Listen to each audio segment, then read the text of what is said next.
Live, it is 23 days into the month of February, the year 2015. And first, let's take a look at what's making headlines.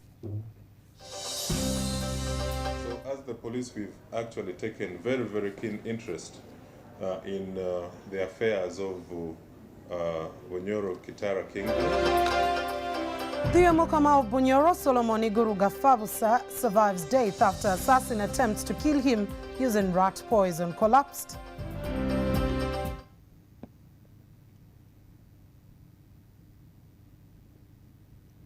President Museveni orders judges to deny bail to capital offenders.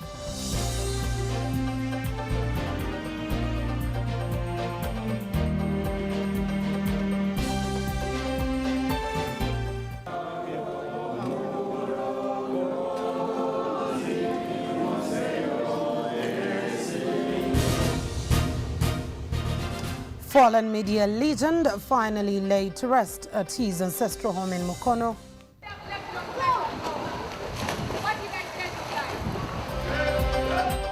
And Swimming Federation fails to raise funds to fly national swimming team to Angola for Kana competitions.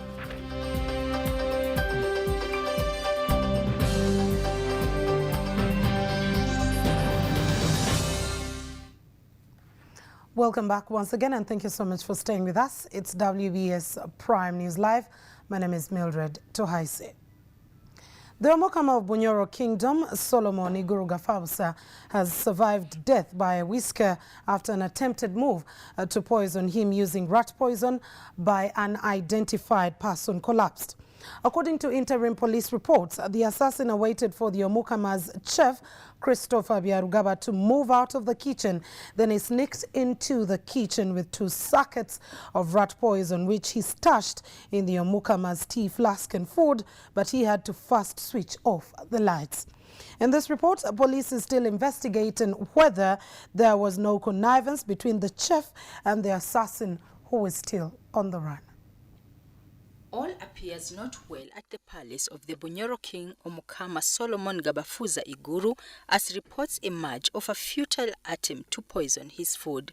When he entered, he found a tea flask. The tea flask was not in its position, and there were 2 empty sachets of rat poison near the tank where the said persons are alleged to have taken cover. Speaking to the press from police headquarters in Kampala, police spokesman Fred Enanga revealed that the force has already launched investigations into the development that saw 2 empty packets of rat poison discovered at the scene. So as the police, we've actually taken very keen interest in the affairs of Bunyoro Kitara Kingdom. We don't want to... For us, we are going to investigate any form of criminality. Intelligence reports, the police say, points to boiling tension within the palace, with the king reportedly in a bitter row with the queen of the kingdom in what could be a case of domestic disagreements. There is friction within the palace between the king and the queen, whereby we have 2 factions within the kingdom. The high-profile case is being handled by the Hoima district headquarters of the force in a bid to unearth the truth. Still within the police force, 3 guns that are suspected to have been used in the recent murders that rocked the Busoga region have been recovered by the police, with 7 suspects in detention so far. This one committed suicide in police cells using his trouser, and after he had been rescued from a mob for assaulting a 16-year-old female juvenile. Police spokesperson Fred Enanga, however, says the various crimes that continue to be committed across the country need to be addressed as cases of murder, domestic violence and homicides continue to affect citizens. The fallen media legend Danny Cheze has finally been laid to rest at his ancestral home in Mukono district. The burial was attended by several media practitioners and veteran journalists, among other friends and in-laws to this deceased legend. We now bring you the highlights of the burial of this media legend.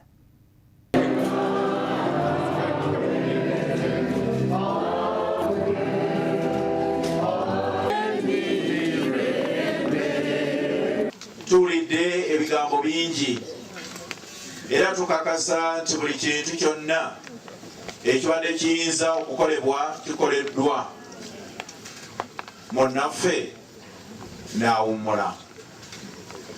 Kale maama nga bwe twagambye olunaku lw'eggulo nti amaloboozi mangi agayinza okuwulikika naye ffenna bwe tunaaba nga tuvuddewo kubanga era oluusi tugaa nti munnange nja kubeerako wano okukuume naye era ekiseera kituuka oyo yabadde agambye nti nanja kubeerako wano naye n'akugamba nti munnange nange nzizeeyo ewaffe naye anaasigalawo n'eddoboozi ly'onoowuliranga lyerya mukama waffe Yesu Kristo yagamba sigenda kubaleka. Naye ne bagamba nga tube bannamawulire nga bafaanana bulala nga ennyambala yaabwe n'amaaso nga gatunulanga bulala naye nga gatula bannamawulire banyirira balabika bulungi. Banaye bannamawulire mwebale nnyo naddala mwe ababeera emabega wa kamera nammwe nga muzitunuliza bannammwe mwebale nnyo banaye mwebale eddala n'abagasaka bagasakira egiini n'egiini banaye mwebale nnyo mwebale eddala. During the time when he worked with us, Dan was extremely organized, extremely committed to his work. 30 minutes to the bulletin, you would find him in the studio going through his script so that he can prepare.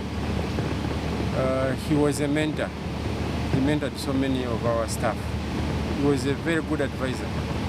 Every time you'd call him and ask him something, he had a ready piece of advice.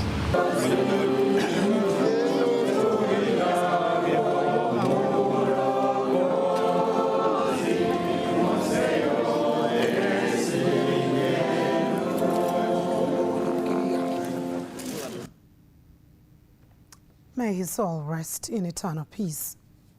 Now, the Katikiro of Buganda, Charles Peter Maiga, has refuted reports that Buganda Kingdom sold the Nabagereka Primary School situated along Mwanga 2 Road. Now, Maiga says the controversial demolition of the originally Buganda Kingdom Primary School by an investor followed the return of all Kingdom land titles by the central government. But to the surprise of the Kingdom, the title in question for the Nabagereka Primary School had been leased out by the central government to the investor for a period of 45 years. However, presidential spokesperson Tamale Mirundi in an earlier interview revealed that the land that had been sold by some individuals at the Buganda Land Board. In spite of this controversy, the Katikiro has also appealed to all representatives in the Buganda Kingdom Assembly who want to join politics to first declare their political interests 6 months ahead of the nomination. Oluvannyuma lw'okulumba olubiri mu 66 amasomero abiri agaalimu gavumenti y'Obote yagajjamu. Essomero ly'e Lubiri ne balizimba awo ng'ogenda ewa Kaliga. Kati n'essomero lya Nabagereka ne balizimba awo ku oluguudo lwe baatuuma Mwanga owokubiri. Naye nalyo nga si lyaffe wabula ettaka lyaffe nga gavumenti yeriddukanya. Kati Ssaabasajja amasomero yagazzaawo. Tulinamu Lubiri High, munda mu Lubiri ne Lubiri Nabagereka Primary School ge gaffe era gali bulungi. Kaakati ettaka liri okwali essomero Uganda Land Commission yali eriwadde omuntu liizi nga n'Obwakabaka tebunnaba kuddawo. Kati ne kibeera nti ettaka eryo lyaliko omuntu nnyini liizi ye yaguza bano abaakoonye essomero. Ndowooza ntegeerekeka. Si ffe twagaba liizi eyo, twasanga ettaka ligenda otuddira nga baagabako dda liizi. Abagenda mu byobufuzi balekulire bawummule oba bagobwe. Naye ku lwaffe kubanga kijja kuba kizibu gw'obeera omubaka wa Parliament ate obeera omukiise wa wano. Kyetuva tugamba nti abantu bawummule si lwakuba bajja kuba n'enjawukana naye olw'ensonga eyo kiringa batasobola kukiwa ku district n'okika ne mu Parliament mu budde bwe bumu. 3 people sadly died instantly following an accident that occurred last night on the Kampala-Masaka highway. This fatal accident, which involved 2 vehicles, occurred at the Kalandazi swamp at around 4 a.m., killing 3 people instantly. This accident involved a Sun truck registration number UHU 837W from Kampala to Rera, Masaka, and a private car Toyota Special registration number UAU 341H, in which the 3 victims were traveling. The 3 victims included Joseph Nsubuga, a resident of Kajansi, James Serwaji, a resident in Chotera in Rakai, and Stephen Seruge, also a resident of Chotera.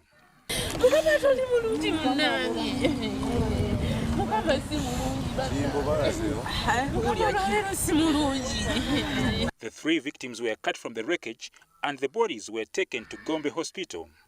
According to the victims' relatives, the 3 had been on a 2-day visit to their parents in Chotera when they met their death on their way back to Kampala.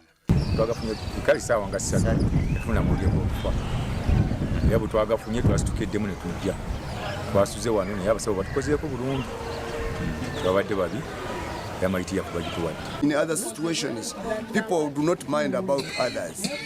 They think about themselves only.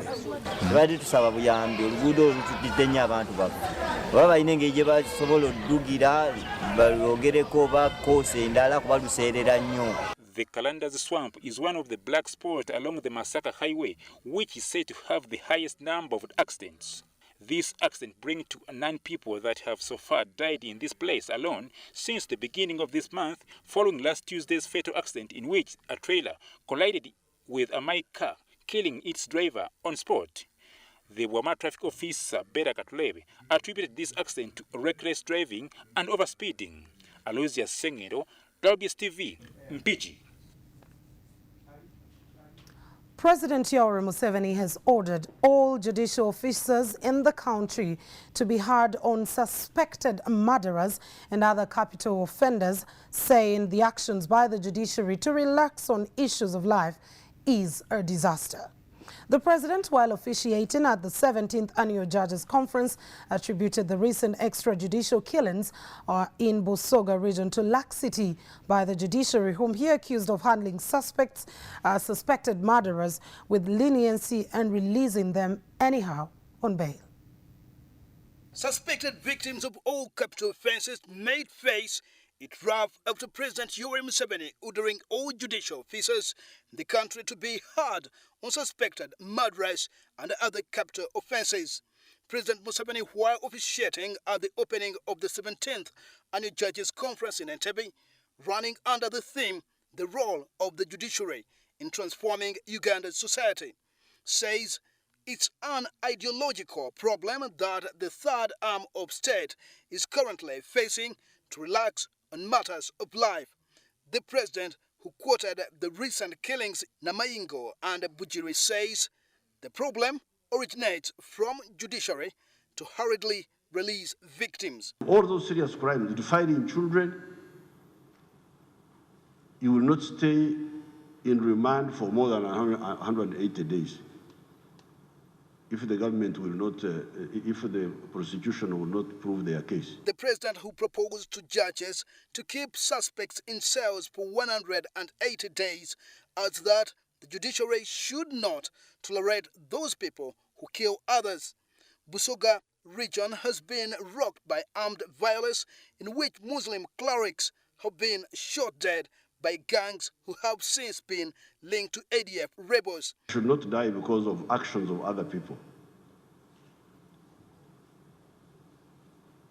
That's number one. If you have got a judicial system which protects life, you can be sure of stability in the country. The judicial system must protect property.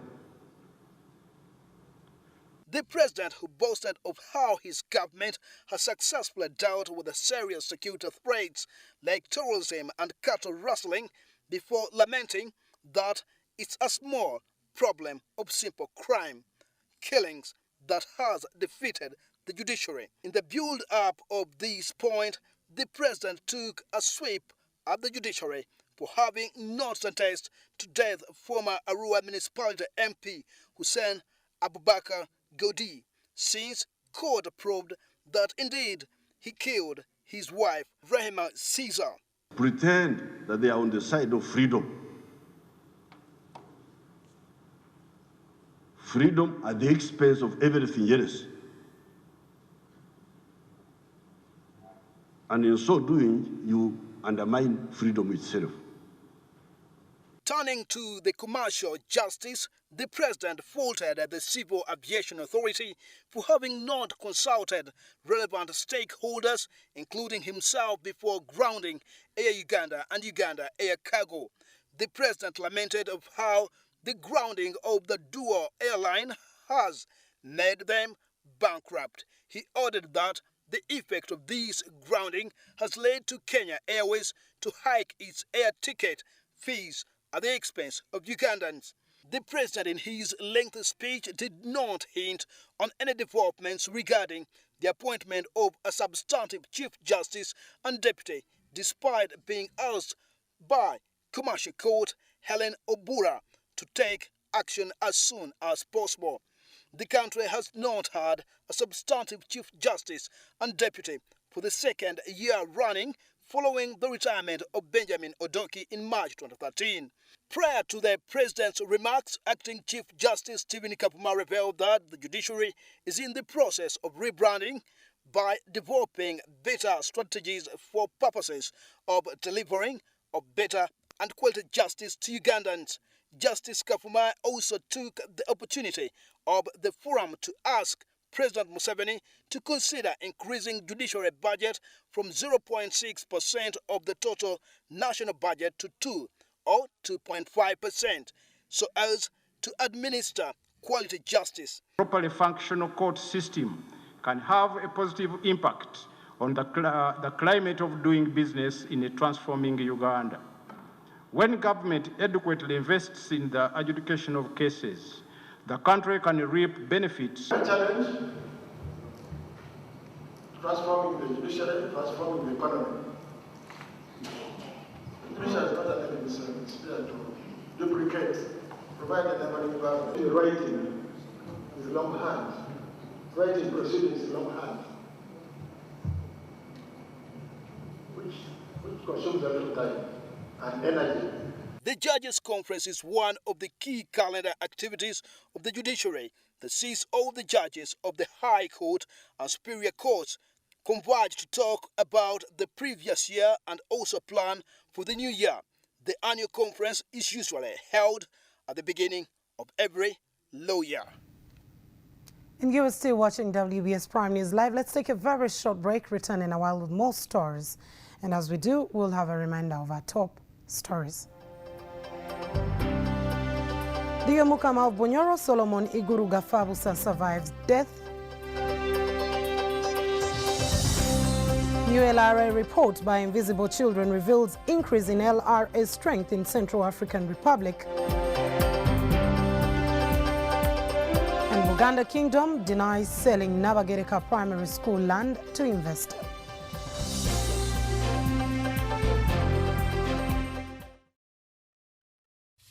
Recall the last time garbage in your neighborhood was collected?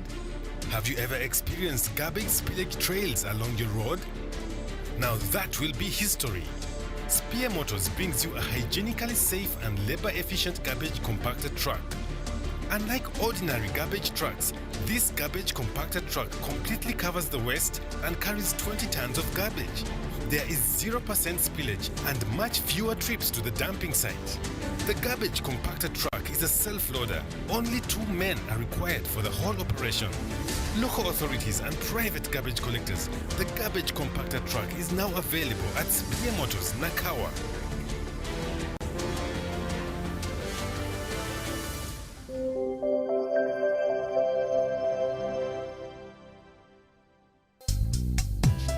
Coming soon on WBS TV. Oye, cosita, aquí está tu camarón. De seguro que te conquisto, mami. Did you see her? Who? I just saw the most beautiful woman in the whole world. You're going to love it. Excuse me. Mr. Gonzalez, why don't you drink this? If you don't like it, I can prepare you another one. Sure. I didn't like it. Excellent surprise. Eduardo! Let him go. Shut up! De seguro que te conquisto, mami. Roberto, I am completely available for you. Just say the word.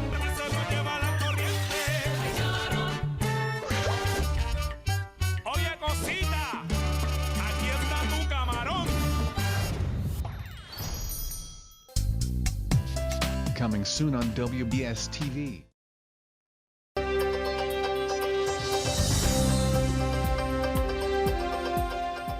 Welcome back and thank you so much for staying with us. In more news, a new report released by Invisible Children in partnership with two Ugandan-based non-governmental organizations, Anchor and Resolve, indicates that in 2014 the group continued to carry out fresh abductions. The report indicates 13 male fighters defected or captured, a move that allowed more integration of non-Acholi into the LRA's junior ranks, hence reversing the consistent decline the wars registered between 2011 and 2013. In this report, the LRA have also started again engaging in illicit trade of ivory, gold and diamond as a means of survival. Countering the Lord Resistance Army, a report by Resolve LRA Crisis Initiative on Invisible Children indicates that just last year, the LRA continued with its abductions activities, especially in the Central African Republic. Although previous reports have shown that mounted military efforts continue to yield fruits, especially on the side of capturing the group top command structure and fighting their capacity. But the LRA abductions in the same year rose from 10% to about 32% compared to the previous years. Qualifying this report, the Director of Civic Engagement with Invisible Children, Lisa Dugan, said the LRA have used the chance of those defecting, including the widely publicized ICC indicted Dominic Ongwen, to carry on with fresh abductions. Very compelling evidence that support to the LRA and engagement trading with the LRA is happening within Sudan-controlled territory, and we welcome any efforts by the international community to engage Khartoum to help ensure that that no longer happens and that Kony can no longer receive safe haven within. The point is that the impact of Ongwen's defection may not be immediately apparent upon us. Lisa reveals that the group now survives on illicit trade of minerals and wildlife trafficking in Central African Republic. The report recommends that government should focus on delivering social aspect needs that rebels cling on as the main cause of their fighting. Pathway illuminates a lack of infrastructure, lack of communication mechanisms, lack of governance that leaves communities vulnerable not only to the LRA, but a host of other security threats. And as you see in the report, it actually references an increase in incident reports that we, through the early warning network that we have in the region, Is still upon the government of Sudan to ensure that its space is not being used by the LRA to give them a lifeline. This as northern Uganda continues to remain in dire need of good roads, schools and decent health care deliveries. And now this very report assessing the LRA strength forms the basis of tonight's interactive news segment as the Director of International Programs at Invisible Children, Lisa Dogan, joins Timothy Sibasi to ascertain the strength that the new promotions in LRA command structure have added to its sustainability. Now, apparently the new face in the LRA command structure after the surrendering of Dominic Ongwen to the Seleka rebels is Owila, who delivered approximately 50 elephant tusks poached from Garamba National Park to Kony in mid-2014. Awila is working closely with Joseph Kony's oldest sons, Ali and Salim, who have been assigned key roles in planning operations and as well tracking the LRA finances and logistics. We have more details in this interview. Well, tonight on this interactive news segment, with me on the set is the Director of International Programs at Invisible Children, Lisa Dugan. Thanks for joining me. Thank you so much for having me. Wow. Dugan, we do understand that tonight you have launched a report explaining the current strength of the LRA. Well, would you mind sharing with us what areas are you seeing the LRA weakening more and more?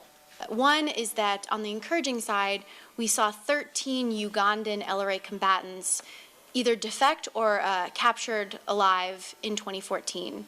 And Ugandans have traditionally been amongst the top leadership of the LRA. Joseph Kony is normally very protective of the leadership, being purely Ugandan. So to see 13 Ugandans leaving the battlefield is a huge blow to their fighting capacity.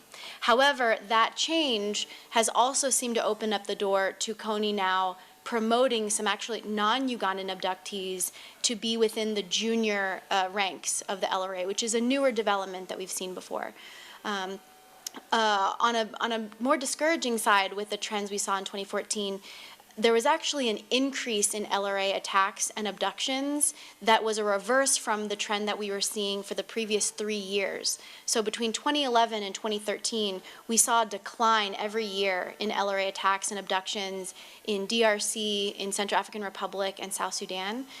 This past year, particularly in DRC and CAR, we saw an overall increase in attacks and abductions. You are saying that you have seen about some new faces of abduction joining the LRA command structure. Mm-hmm. Do you mind sharing with us what kind of boost have these brought into the LRA operations?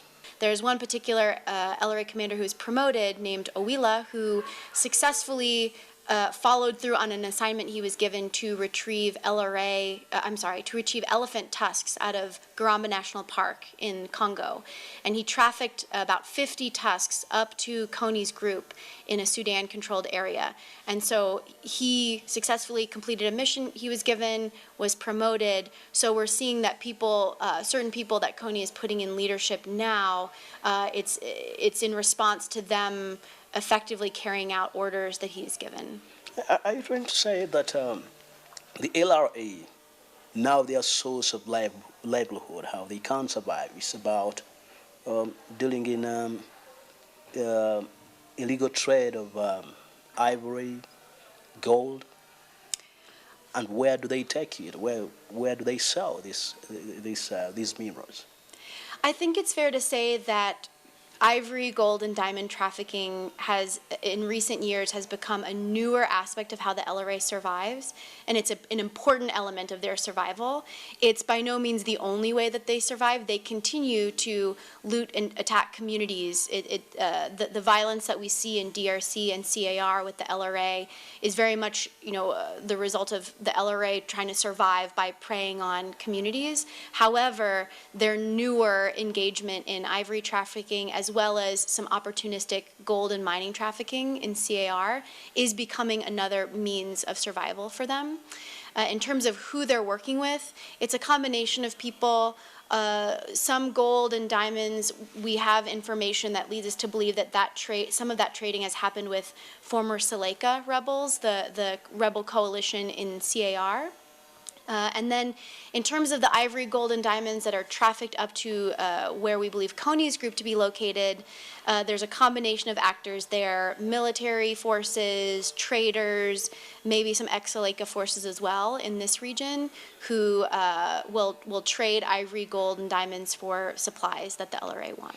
Do you mind expounding on the relationship between the Seleka rebels and the LRA rebels in terms of their military operations? It seems more of an opportunistic engagement with certain groups in CAR where former Seleka fighters become a source of supplies for these LRA groups, and in order to get supplies in exchange, they're providing gold and diamonds that they might take from mining communities. So there have been instances, there's evidence to indicate that that has happened in a very opportunistic way. Maybe not a systematic new part of how the LRA operates of engaging in the illicit mineral trafficking industry, but it's a way for them to survive. The Seleka rebels, in other words, we know that Dominic Ongwen surrendered to the Seleka rebels, and it is the Seleka rebels who had to hand him over to the U.S. forces in the Central African Republic. Was it not an act of betrayal? It's mentioned in the report that the role that Seleka or former Seleka rebels played in the handover of Dominic Ongwen to U.S. security forces, it was a more recent development in a very complex relationship that the LRA has with Seleka. So if you look at the history of engagement that the LRA has had with Seleka rebels over the course of the last couple of years, there have been times where LRA groups and Seleka groups have clashed and fought in certain parts of CAR. And then, as I mentioned before, there are other times where Seleka has actually been a supply line for some groups where the LRA has traded minerals with them. So it's a very complex roller coaster of a relationship, and the situation with Dominic Ongwen was just one of the most recent developments in that relationship. Now, share with us about something to do with the abductees, civilian abductees. Do you, as invisible children, do you know what they are doing, how they are surviving? Yeah, really great question. I'm so glad you asked, because overall the reintegration process of LRA returnees has massive gaps across the region, including in northern Uganda. I think there's still a huge need for more support and resources to help with the reintegration of those coming back from the LRA. But certainly in South Sudan, Central African Republic, and Democratic Republic of Congo, there are huge urgent gaps in support to those coming back from the LRA and to the communities that are receiving returnees back. Psychosocial support, livelihood support, sensitization of communities. There's a huge lack of that right now. We are trying to do what we can, but it's very much going to take a collaborative effort, and we strongly urge the international donor community to invest in those needs. What do you do to them as invisible children when these people return? Because I do believe that sometimes you are the first point of contact when they return. Things to do with social psycho support, with mental disturbances. So we've played a few different roles over the years. Certainly in northern Uganda, the work that we did starting back in 2005 involved both supporting the education of those coming back from the LRA and those that are impacted by the LRA in other ways. A VSLA program that helps not only LRA returnees kind of integrate back into society and have a source of livelihood, but in a way that's in community with the society that they're returning back to. So it's very much a communal approach to helping LRA returnees enter back into a somewhat normal life. In CAR right now, we're working with local partners to support. There was a LRA Victims Association that was started by the local community. We've been doing some capacity building with them and working together with them, actually establishing a facility where livelihood trainings, vocational trainings can be provided. And I think one of the things that I'm particularly most proud of that we've been involved with throughout DRC, CAR, and South Sudan has been community sensitization. Are you convinced with this report that the LRA strength is no longer an issue that people should get worried about, even regional governments? No, I'm convinced of the exact opposite. I think if you look at the pattern of LRA activity, their ability to survive in very difficult circumstances, and the fact that they're not a rebellion at this point that's trying to overthrow a government. So there's not a point at which the LRA is so weak that they can't accomplish their goals. Their goal right now is to survive. And when you look at how Kony operates and his ability to take advantage of how marginalized these areas are, the lack of infrastructure, take advantage of opportunities that come up, like engaging with Seleka, poaching ivory out of DRC, I think it would be very dangerous for the international community to think that we can draw back our efforts now. It's very important that the regional and international effort to address the LRA continues on. Thank you, Dugan, for joining me on this very interactive news segment where we discuss issues that affect the people. Thank you very much. Thank you so much. And you are still watching WBS Prime News Live. A very short break will lead us into business news. But let's just have a reminder of our top stories. The Omukama of Bunyoro, Solomon Iguruga Fabusa, survives death. New LRA report by Invisible Children reveals an increase in LRA strength. And Buganda Kingdom denies selling Nabagereka Primary School land to an investor.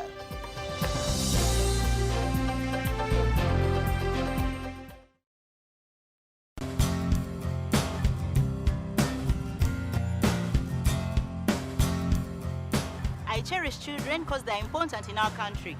I show interest in what they do, I listen to what they say, so as they aspire to be the best, respecting children teaches them how to respect others.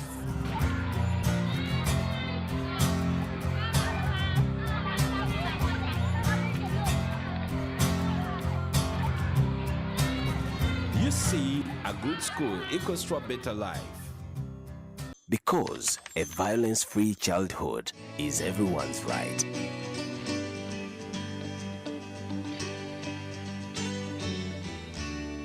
Raising Voices.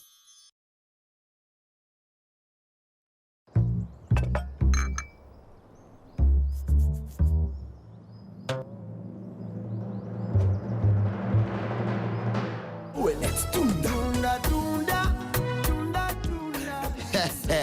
Think you have nothing to sell? Look around your home. You'll find something you don't use anymore that you can sell on OLX. Simply download the OLX app, take a photo of the item you want to sell, post it on OLX for free, meet the buyer, and tunda! OLX, everything sells.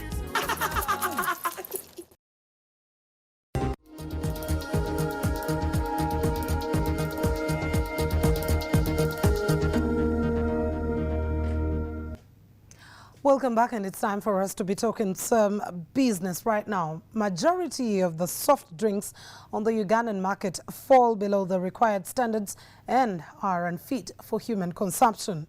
According to the Juice Manufacturers Association, less than 100 of the 400 juice processors observe the basic recommended hygiene practices. The association affirms that juice on the market is prepared in environments that are not regulated and packed without the approval of health inspectors or the standards body. In Consumer Digest tonight, we ask the question, where is the regulator? But first, we have a look at the clip as prepared by Kenneth Weary. Although the Ugandan market is saturated with soft drinks from different manufacturers, quality of most of the brands is below the required standards and unfit for human consumption. This is according to representatives of juice manufacturers who reveal that unless the standards body UNBS initiates a crackdown on manufacturers, the health of Ugandans is at risk. Moses Bona is the business development manager of Uganda Juice Manufacturers. Even those who are members and non-members who have poor practices, we want to make sure that we all have proper practices. The association reveals that registered juice manufacturers in Uganda are less than 50, but the brands in the market are 3 times the registered companies. The association, however, affirms that it has no mandate to initiate a clampdown on substandard companies. The association is not a watchdog. The association has no mandate. It is the mandate of the authorities, the mandate of UNBS to test. We as manufacturers, we cannot watchdog our fellow manufacturers. As a result of this revelation, Uganda National Bureau of Standards has announced a nationwide crackdown on all juice manufacturers, giving them a deadline of up to the end of April or face legal consequences if caught. We are going to require everybody who is involved in the manufacturing of juices to register with the UNBS. And we are giving a deadline of 2 months. Everybody should be registered all over the country. We are going to liaise with the district commercial officers, the district health inspectors, KCCA, other local government officials to make sure that we have these people actually registered. And when they are registering, we want them to get a letter from the LOC1, we want them to get a health inspection report, and then at least we come to know that so-and-so is here, is doing ABCD. And before the crackdown starts, the call is to you, the consumer, to desist from taking juice that is packed without UNBS quality mark or packed in plastic bags. We advise you, make sure you buy certified products from known manufacturers. Make sure the package indicates who is manufacturing, the name of the product, the contact information. If you want to reach the person, you can reach him and everything. That's a genuine manufacturer. It means he is proud to associate himself with that product. The consumption of soft drinks, especially juice in Uganda, is at high level. Prices of the juice drinks being low as a result of high competition from manufacturers. But most of them are small scale with no standard mark and list of ingredients.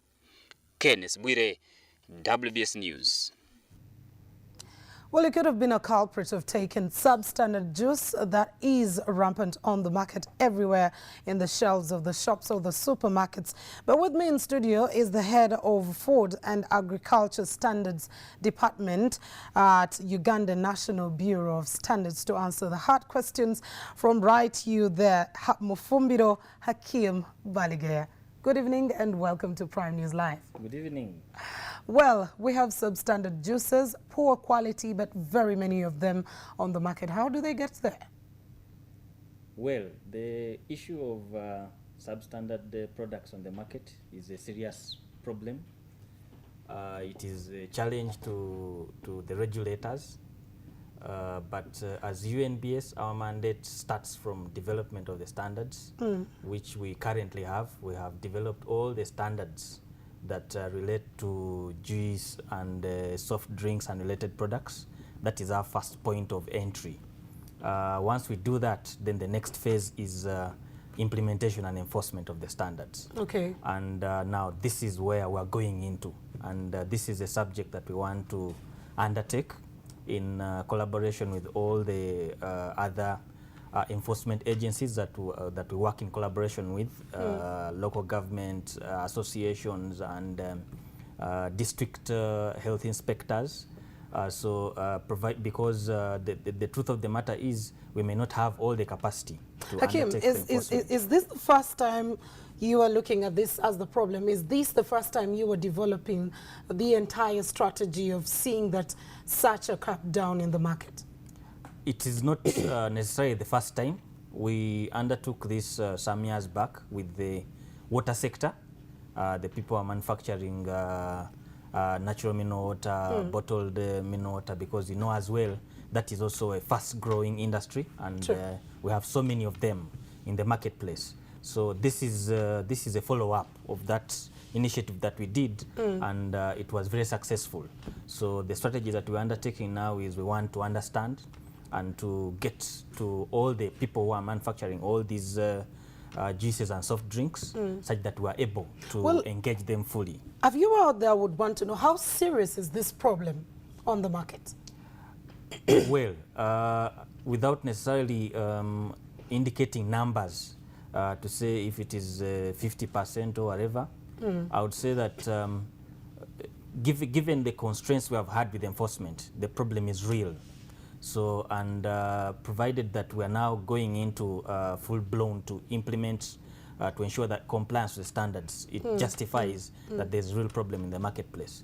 I think the time is now. We need to engage all our stakeholders to ensure that they comply with the requirements of the standards. But then, Hakim, who could we say is to blame for the increase in fake juices that are rampant on the shelves? On the shop shelves? Could we say it's the consumers who continue to buy the substandard products? Could we blame it on the manufacturers themselves, or the regulator who is not coming to help the consumers? Well, consumers as well are not well educated. That's a fact. So you would not find so many consumers who are demanding for that quality. Under normal circumstances, you'd expect that if the consumer is demanding a quality product, then the manufacturer is obliged to provide that product. Oh, yeah, true. But the primary mandate under the Food and Drugs Act of ensuring quality and safety of the products put on the market is primarily by the manufacturer of the products. And as regulators, we ensure that the products that are put on the market are of the right quality and safe, in such that we ensure the safety of our consumers and the general public. Okay. As the regulatory body, what are some of those key things you are looking at with the juice manufacturers that should be met for that juice to be consumable on the market? Well, as we develop strategies of ensuring safety of the juices, we have agreed, following the workshop that we had on Friday, we have agreed as stakeholders with the manufacturers present that we need to, first of all, undertake registration of the manufacturers. We need to know where the manufacturers are. Secondly, we need to undertake training, targeted training, specifically on standards matters, on matters of good hygienic practices, matters of good manufacturing practices, because we can't enforce the standards unless people understand the requirements of the standards. Then we'll require certification of the products, because once we know where they are, then we can be able to certify them. From there, then we shall enforce fully the labeling requirements. That is one of the biggest constraints in the marketplace, not appropriate labeling of the products. So then we'll expect that with that intervention, people are able to comply, and we shall do this in collaboration with other agencies, local government, Kampala State Council Authority, the other local governments, district commercial officers, the health inspectors, to ensure that there is full compliance with the standards. Well, Hakim, on a script, this looks a beautiful thing you were planning as UNBS. How capable, how competent are you as a regulatory body to ensure that all this is going to be implemented on the market? Well, because of the strategy that we have taken, we are leveraging on the support from other bodies, because we have realized that we cannot do it alone, and with support from other agencies like the Kampala State Council Authority and the Uganda Manufacturers Association, the Juice and Water Manufacturers Association, and other district officials where most of this production takes place, will be able to reach most of these places and ensure that the people are applying the right standards and producing quality and safe juices and soft drinks in the market. Oh, well, Hakim, as we plan to leave, you talked about certification, and that necessarily means you probably will see the UNBS stamp on the product or the Q mark, but we've seen so many substandard products possess the Q mark and the UNBS stamp. How does this get to them? The market is very dynamic. I can't, business people normally exploit the lacuna that may be there of lack of adequate enforcement, and you may find, it's possible that you might find some products on the market with the Q or the S mark, but does not necessarily mean that they are certified. So, but with the strategy that we have given, once we register you, then we know where you are, And once you find the products on the market, then and is certified, we exactly have a clear database of most of these manufacturers. Now, finally, I would ask, how often do you follow up on the manufacturers that you have certified as a regulatory body? Because it's one thing to certify me and I'm having standard products today, and 3 months down the road, I am dwindling down and I'm having products that are not good for consumers' consumption. Yeah, well, that's a good question. We have our surveillance team that undertakes surveillance of the entire market. So once industries are certified for compliance with our standards, then our surveillance team goes in routinely to check that the industries consistently meet the requirements that they set out to meet in the first place. Okay. So that is the structure that helps us to check, and it's an impromptu visit. They come and check and see your products and do the testing in our labs, and once they comply to requirements, then we are sure that our mark is the right one. Well, I think Hakim, time is really fighting us right now, but as we go out to the juice manufacturers out there, what would you have as a word for them? I think this is the era of engagement and active participation. We want to work with them fully, and our dream is to have the juice manufacturers regulate themselves. We are working towards ensuring self-regulation of the sector. So our role now will be to empower the associations and the different sector organizations to carry on the message of quality and safety to the different industries to ensure that they produce quality and safe products. Yeah. Okay, thank you very much, Hakim. It's been great talking to you.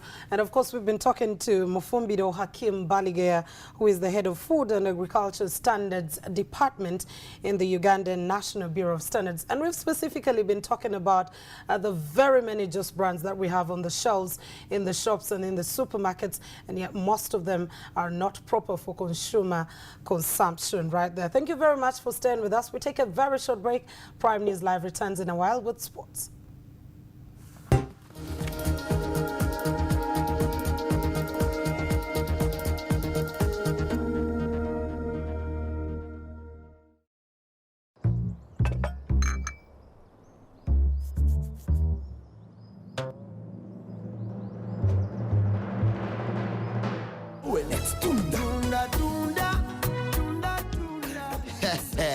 Think you have nothing to sell? Look around your home. You'll find something you don't use anymore that you can sell on OLX. Simply download the OLX app, take a photo of the item you want to sell, post it on OLX for free, meet the buyer, and tunda! OLX, everything sells. This is for the magicians, the ones who make sure you and I are fresh and clean all day long. Amidst all challenges, they toil to make us shine. Every single day, they apply their magic to give us more than we've ever dreamt of. Magic that appeals to our senses. Magic so motherly that little angels can't resist. Only they can do this magic. Magic that makes a big job easy and fun. Buy White Star Magic Premium at any shop or supermarket near you and feel the magic of all day fresh clean. White Star Magic.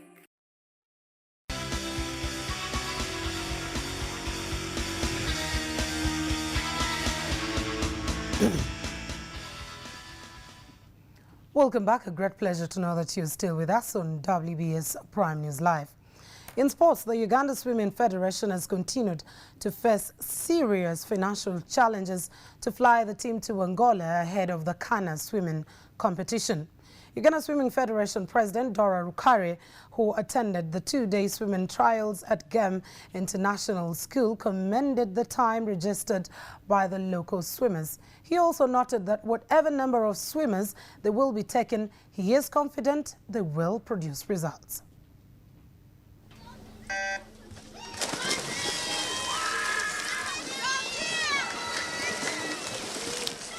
And we're very happy. We've had over 150 swimmers who have been taking part in this two-day event. And we feel fairly confident from the times that we are seeing that the team that will be going will be fairly strong. What will be the issue really would be about whether we can afford to take a large team, because always finances are what limit us. But from what we're seeing, it's a fairly even balanced team, and we are able to get very competent both male and female swimmers to represent Uganda in Angola. I tried my best and continued and did not give up, and I hope I qualify for Ghana. Well, that's all we had time for sports. Prime News Live has to end now, but first let's take a break. We'll return with a wrap.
Stop chasing bonuses that don't last. Bonga Forever Ever from Uganda Telecom never expires and gives you up to 100% guaranteed bonus every time you load airtime. Simply dial *100#, select Bonga Forever Ever, and talk and text all networks with the bonus that lasts. Get Bonga Forever Ever from Uganda Telecom. Uganda Telecom, Uganda's most affordable telecom service. News Summary is brought to you by Everybody use Mobits apple cherry. Mobits is amazing. Mums and teaching apple cherry. Mobits is the best. Mobits, all the confidence. In Prime News, we heard the Mukama of Bunyoro, Solomon Iguru Gafabusa, surviving death after assassin attempts to kill him using rat poison collapsed. President Museveni orders judges to deny bail to capital offenders. Fallen media legend finally laid to rest at his ancestral home in Mukono. New LRA report by Invisible Children reveals increase in LRA strength in Central African Republic with more abduction taking place. Buganda Kingdom denies selling Navagerika Primary School land to an investor. And the under-23 football team, the Cubs, have entered residential training. And Swimming Federation fails to take swimmers to Ghana. News Summary is brought to you by Everybody use Mobits apple cherry.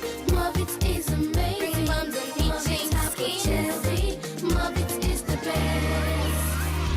Mobits, all the confidence. Thank you for watching WBS Prime News Live. You've been a great and wonderful audience. I'm Mildred Tohaise. Have a lovely night and may God bless you.